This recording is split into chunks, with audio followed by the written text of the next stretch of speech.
with your pinky.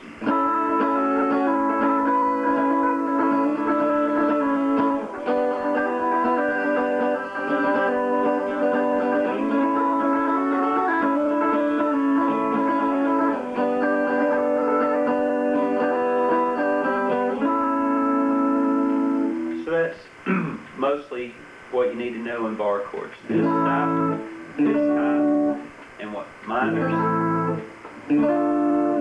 sevenths, minor sevenths.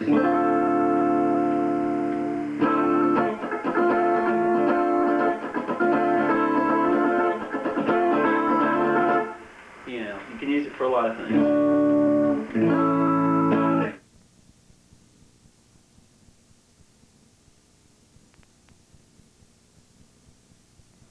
Everything I show you is going to be in the key of A. Just for simplicity, and you can see how everything ties together really well in A, because you can see all the positions. I basically have 3 positions I work in, and I will show you all of them, but this is your A chord. Basic lead scale for this key is start on your, this is an A note here on the first string, and these are your notes.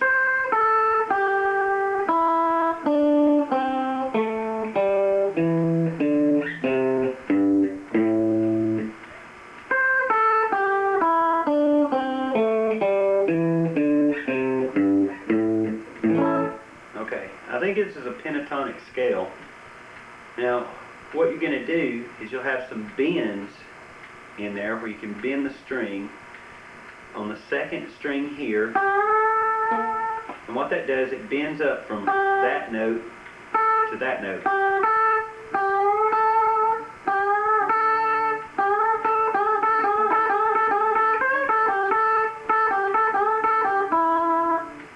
And you have a bend here on the third string.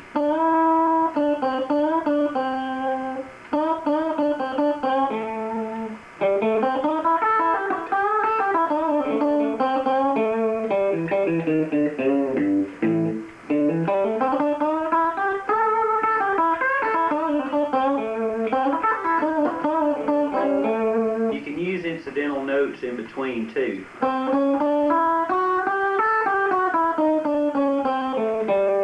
You pretty much use anything in there.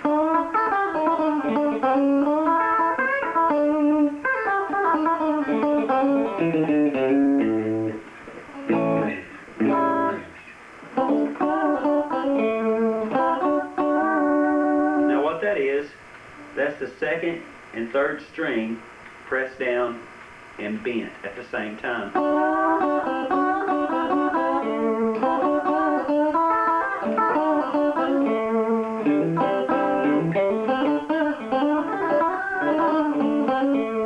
Now all I'm doing is those same notes.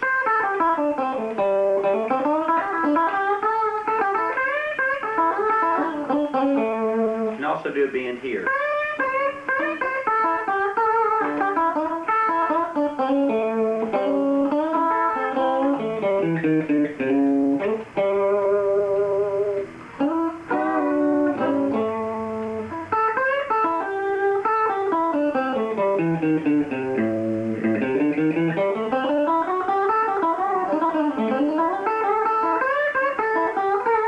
One thing you can do to get some speed up is pick out a lick and start off slow and get faster on it. Do something like that.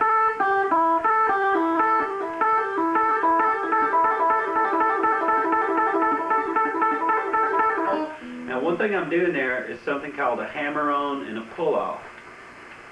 You might see this in tablature of songs where you hit down on the neck hard enough where it makes a note.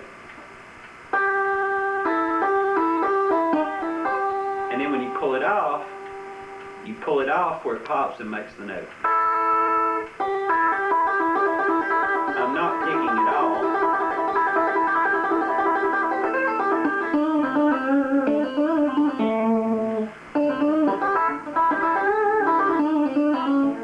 That's all one hand. bend.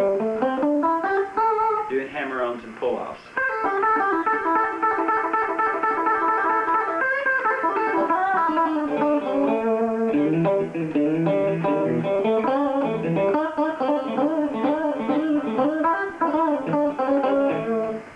It sounds like a lot, but there's not really much there. A few notes, just do them in a certain pattern and quick.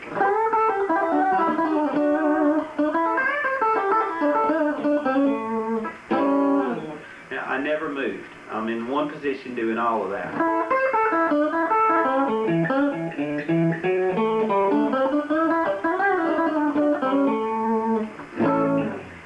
Okay, here's another lick that's used a lot in blues songs. It's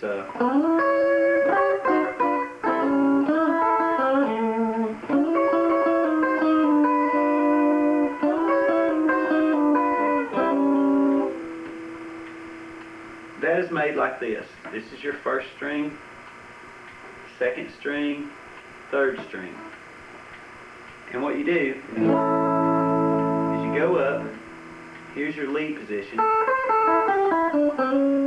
You go up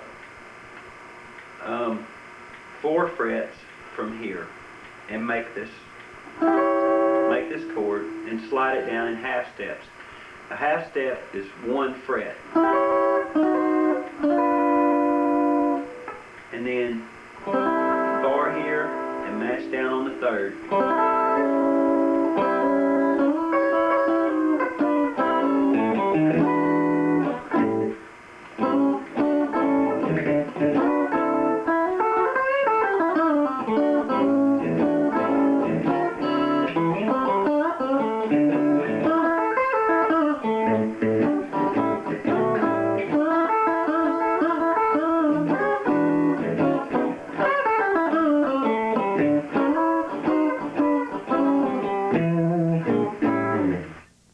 This basic blues lick. Most lead playing is more or less based on that.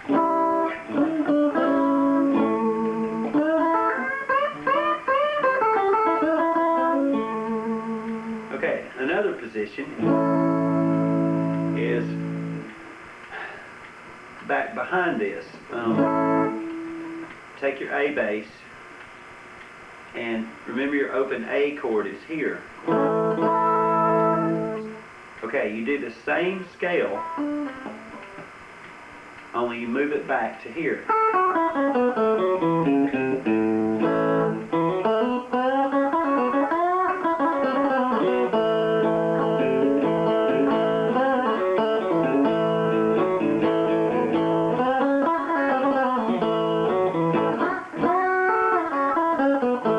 This is still in the key of A, but it's in a different mode. It's in a minor scale.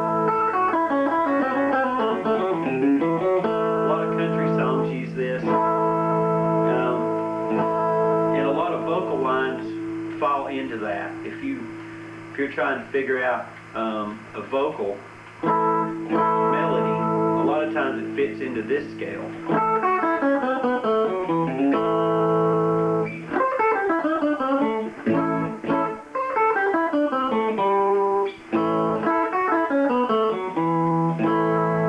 All this is in A.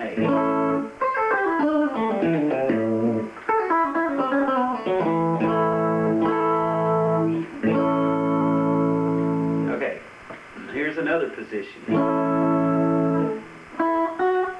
When you go up this scale, you can go up another 2 frets.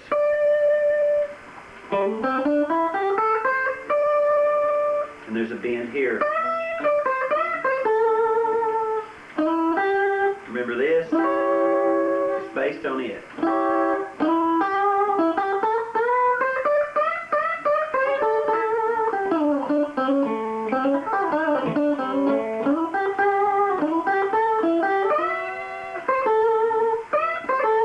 That's the first string.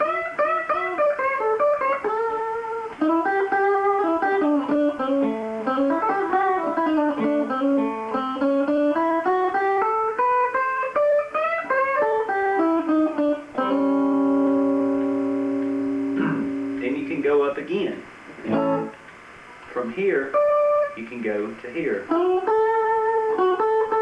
Now that's an A again,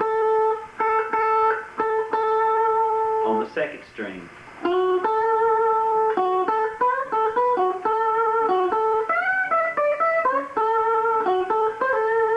B.B. King uses this a lot.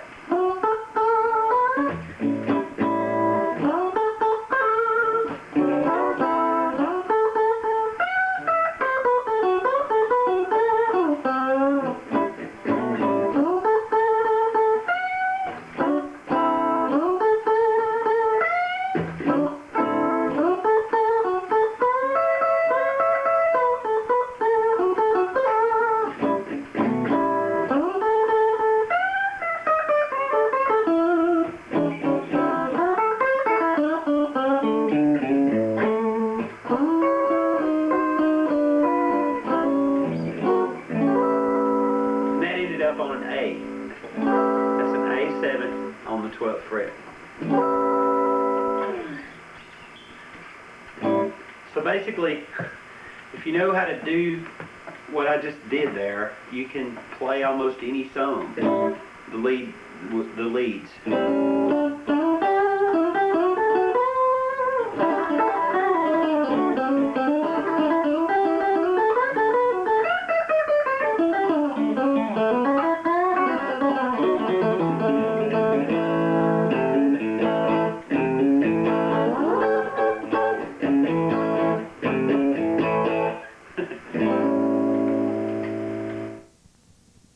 Now, one thing you may have noticed while I was playing those leads,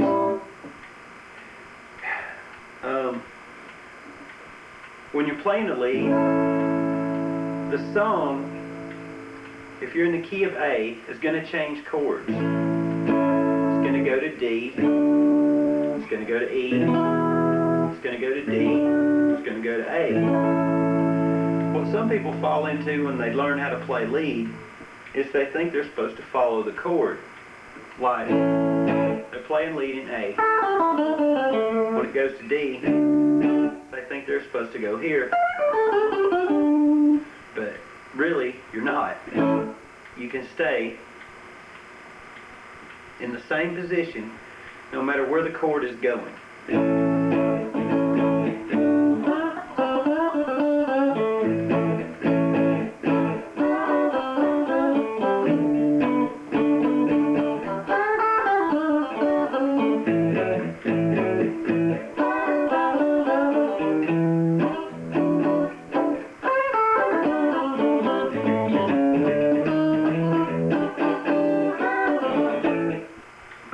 So, when you're playing leads, you don't have to go chasing the chords around. You stay in your, wherever your key is. If you're in the key of A, play in your position based on the key of A. Don't go to D when the chord changes to D. You can, but it's really better to stay there at home on the key you're in. That way, the notes in that will work on whichever chord is being played in that scale.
Okay, this is a two-hand method, a technique. You use both hands on the fingerboard and you're doing hammer-ons, pull-offs, and tapping with your right hand. And what I do, when I'm playing with my pick, like this, I tuck my pick under my middle finger, like that. Okay, then I still got my pick, and I can use my first finger to hammer on. And the way it works is like this. You take a couple of notes. This would be like in an E. The 12th fret. Take a couple of notes, find another note that works with it, and then just hammer it.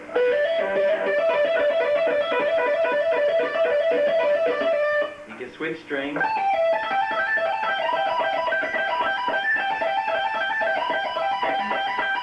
You can move the note with this finger, or you can move with this finger. You can go like this.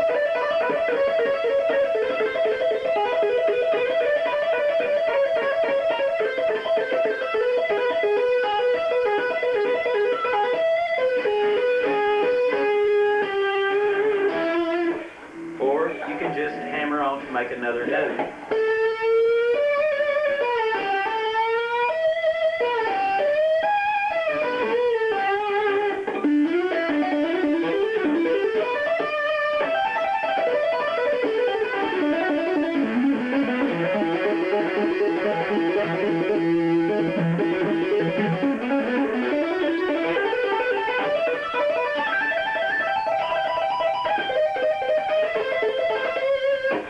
Experiment with it and figure out what notes work in what scale. That's the basis of it.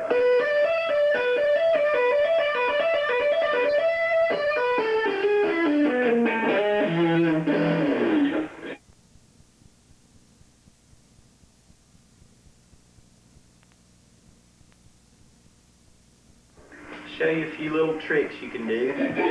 One thing is something you do with both hands.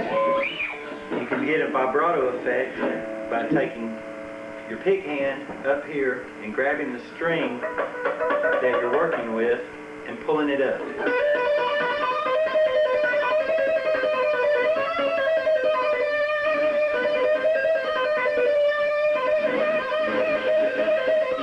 Sounds pretty crazy.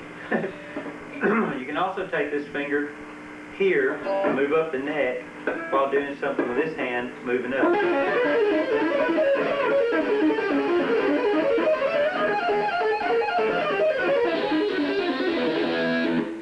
Just a bunch of noise.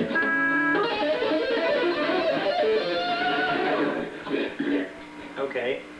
You can also get harmonic effects using your pick.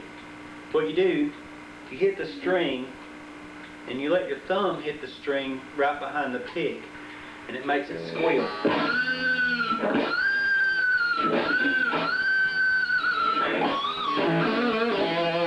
You can do this anywhere on the neck on any string.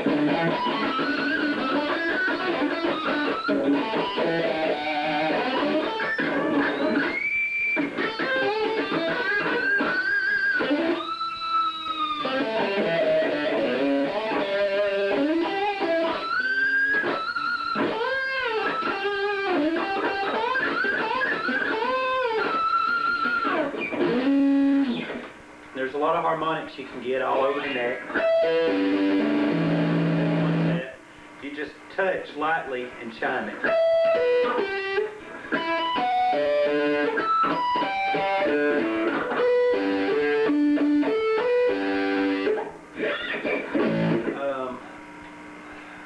Also, you can do a hammer with your right hand 12 frets above your left hand, and it'll give a strange effect.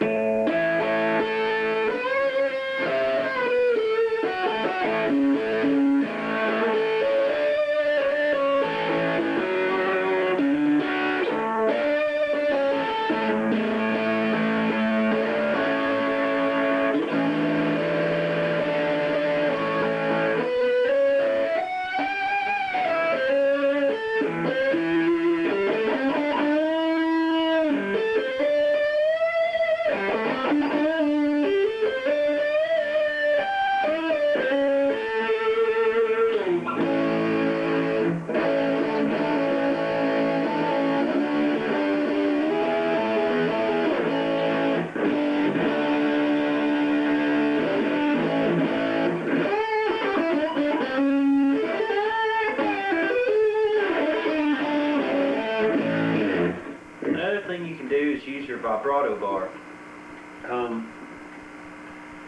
A lot of people like to set these up where they move real easily with only three springs in the back. I usually put 4 in mine and hold it down so it'll stay in tune, because this one doesn't lock. Some of them have locks. But basically the way a vibrato works, it loosens the strings, so you can use it for a lot of effects. That's just mashing it down, holding a note.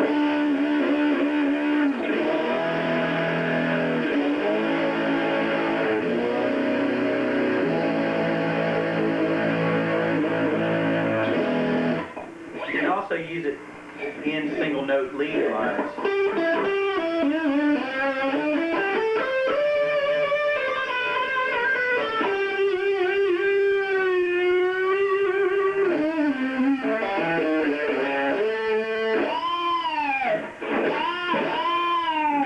That's a harmonic and using the vibrato bars.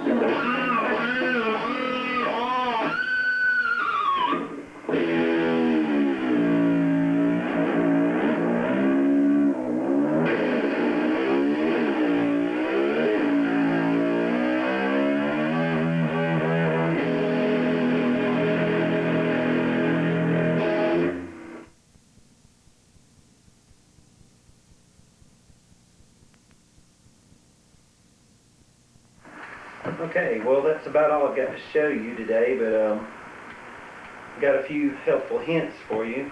When you're playing lead, always remember, if you hit a bad note, you're only one note away from a good one. You can fake that where nobody will know. If you hit a bad note, just bend it up and you're on a good one.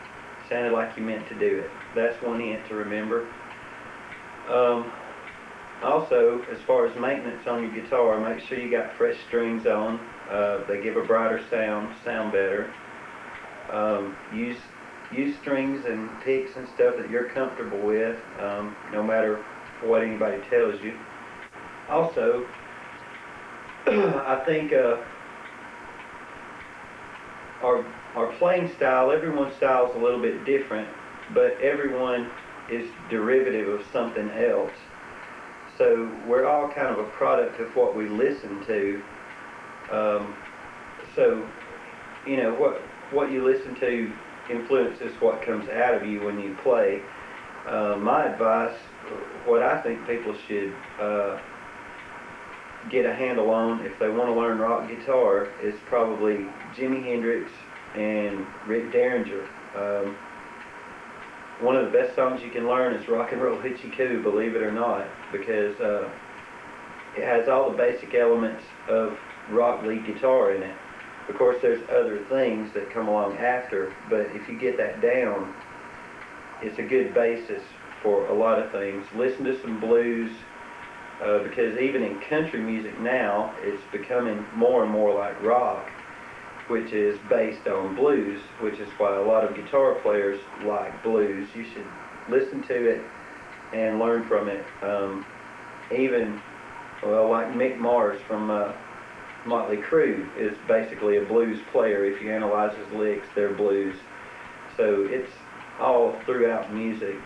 So my best advice would be to listen to stuff that's good for guitar and try to learn it. Try to get quick at practicing. One way I practice is to turn on a radio on a station that I've never heard and try to learn songs as they go by, songs that you're not familiar with, and that really improves your knowledge of the guitar. So, and you keep learning. Every time you pick it up, you learn. I've been playing for 25, 26 years, and I still learn every time I pick it up. So just keep playing. The more you pick it up, the better you get.